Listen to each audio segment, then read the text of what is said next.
اللہ تعالیٰ فرماتا ہے اللہ تعالیٰ کسی جان کو اس کی طاقت سے زیادہ تکلیف نہیں دیتا،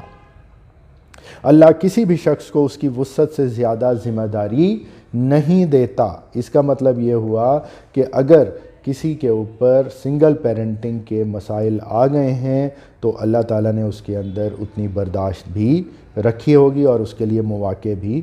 اتنے زیادہ رکھے ہوں گے، لیکن یہ مواقع اس وقت نظر نہیں آتے۔ کیوں نہیں نظر آتے؟ یہ ابھی میں 2 کوٹس بتانے کے بعد اس پر بات کرتا ہوں۔ پھر حضرت واصف علی واصف رحمۃ اللہ علیہ فرماتے ہیں، اور اسپیشلی مجھے تو ایسا لگا کہ یہ سنگل پیرنٹ کے حوالے سے ہی بات شاید ہے، لیکن یہ ایک جنرل بات ہے، لیکن اس کو میں سنگل پیرنٹنگ سے جوڑ رہا ہوں کیونکہ یہ مجھے بڑی ہی اپروپریٹ لگی کہ غم چھوٹے آدمی کو توڑ دیتا ہے۔ اگر غم میں غم دینے والے کا خیال رہے تو پھر انسان بہت بلند ہو جاتا ہے۔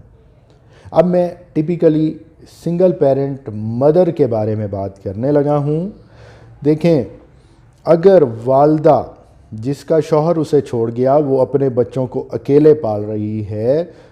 وہ یہ جان لے کہ غم جو ہے انسان کو بڑا کرنے کے لیے آتا ہے تو اس کے 90% 80% مسائل وہیں ختم ہو جائیں گے،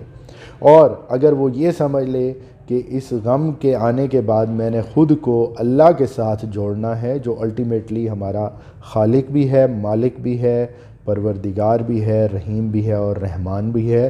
اسی کے ہاتھ میں، اسی کے قبضہ قدرت میں ہماری جان بھی ہے اور وہیں ہم نے واپس لوٹ کر جانا ہے، تو اس کی خاطر، اس رب کی خاطر میں اب بچوں کو اچھے طریقے سے پالوں گی اور ان کے تمام جو فرائض ہیں بخوبی سر انجام دوں گی تاکہ میں سرخ روح ہو سکوں، تو 90% مسائل ختم ہو جائیں گے۔ اور اگر میں قاسم علی شاہ صاحب کے حوالے سے بات کروں تو وہ بڑا اچھا حل دیتے ہیں اس کا، وہ یہ ہے کہ سب سے پہلے سنگل پیرنٹ مدر جو ہے وہ اسپیشلی قبول کرنا سیکھے، وہ قبول کر لے کہ اس کو طلاق ہو چکی ہے یا کوئی اور مسئلے ہیں، اور پھر اس کو قبول کرنے کے بعد تکلیف کا عنصر جو ہے وہ کم ہو جاتا ہے اور پھر اس کے حل کے لیے کوشش شروع کر دی جائے۔ ایک مسئلہ اور آتا ہے کہ والدہ اپنے بچوں کو نفرت کرنا سکھاتی ہیں کہ تمہارا باپ خراب تھا، غلط تھا، گندا تھا، برا تھا، اس کو فوری طور پر چھوڑ دیں کیونکہ یہ تکلیف کو دوبالا کرتا رہے گا۔ میں نے لفظ دوبالا کی یہاں پر بولا ہے، یہ شاید سنگل پیرنٹ مدر جو ہے وہ اسپیشلی میرے خیال میں معذرت کے ساتھ وہ اپنی تکلیف کو کم کرنے کے لیے یہ باتیں بول رہی ہوتی ہیں، لیکن یہ ان تکالیف کو مزید بڑھا رہی ہوتی ہیں۔ خود کو مظلوم نہ بنائیں، جو ہو گیا اس کو بری یاد سمجھ کر چھوڑ دیں